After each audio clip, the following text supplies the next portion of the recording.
2025 జనవరి నెల 1వ తారీఖు దగ్గర నుంచి 30వ తారీఖు వరకు కుంభరాశి ఫలితాలు. ఈ కుంభరాశికి ఏలినాటి శని 2025 మార్చి 30తో 5 సంవత్సరాలు పూర్తవుతుంది. తర్వాత 2025 మార్చి 30వ తారీఖు కుంభం నుంచి శని మీనానికి వస్తున్నాడు. 2వ రాశిలో ఉన్నటువంటి శని ధనాధిపతి, ధనాన్ని రక్షించేవాడు. అంటే నీవు ఎక్కడైనా అప్పులు చేస్తే తీర్చే అవకాశం ఉంటుంది. ఇంతకుముందు అప్పులు చేసి పప్పు కూడు పండగ చేసుకొని తిన్నారు, అప్పులు తీర్చడానికి ఇబ్బంది పడుతున్నారు. అప్పుడు ఒళ్ళు వంగక కూర్చొని తినటం జరిగింది. అంటే మీకు కాదు, మీరు చేశారని కాదు, గ్రహస్థితి మిమ్మల్ని అట్లా చేయించింది. కాబట్టి ఇక్కడి నుంచి మీకు రక్షణ జరగబోతోంది. కాబట్టి ఈ రాశి వాళ్ళు చాలా మంచి టైం దగ్గరికి వచ్చింది. కాబట్టి ఇప్పుడు కూడా శని ఒక్కొక్క రాశిలో 2 సంవత్సరాల 6 మాసాలు ఉంటాడు.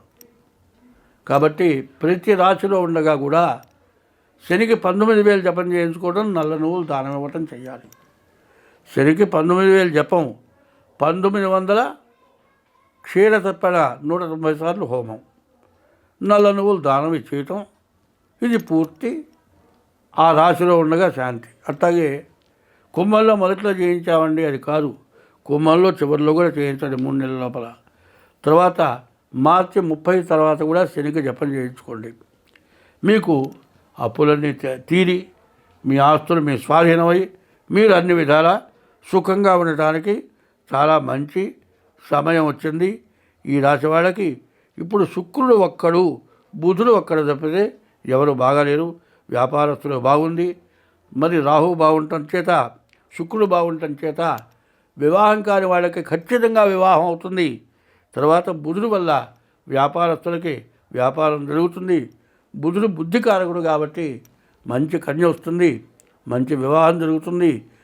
సంవత్సరం లోపల సంతానం కలిగే పరిస్థితి కూడా దగ్గరలో రాబోతుంది. కాబట్టి ముందుగా శనికి జపం, క్షీరతర్పణ, హోమం, ఇది కాక మీ డేట్ ఆఫ్ బర్త్ ద్వారా, డేట్ ఆఫ్ బర్త్ లేకపోతే హస్త సాముద్రిక ద్వారా మీ జాతకం చూపించుకోండి.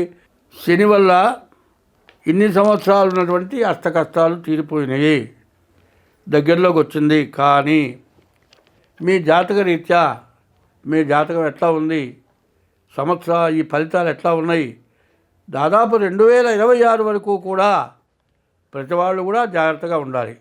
ప్రతి వాళ్ళు జాతకం చూపించుకోవాలి. ఇది చాలా అవసరం. అయిపోయింది కదా అని మాత్రం అశ్రద్ధ చేయొద్దు. ఏం చెప్పాను? పుండంతా మానిన తర్వాత, చెక్కు కట్టిన తర్వాత జలబుట్టి గోకితే ఎంత ప్రమాదమో, ఇప్పుడు కూడా చివరికొచ్చాం కదా అని అశ్రద్ధ చేస్తే అంత ప్రమాదం జరిగే లక్షణాలు ఉన్నాయి. కాబట్టి ముందుగా శనికి అభిషేకం జపం చేయించుకోవడం ఒకటి, మీ జాతకం చూపించుకోవటం ఉంది ఒకటి.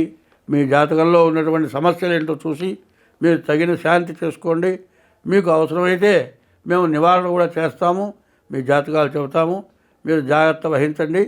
ఈ కుంభరాశి వాళ్ళు చాలా కష్టపడ్డారు. ఇప్పుడైనా ఏమాత్రం అశ్రద్ధ చేయొద్దు, ఏమాత్రం అజాగ్రత్త పడద్దు. స్వస్తి.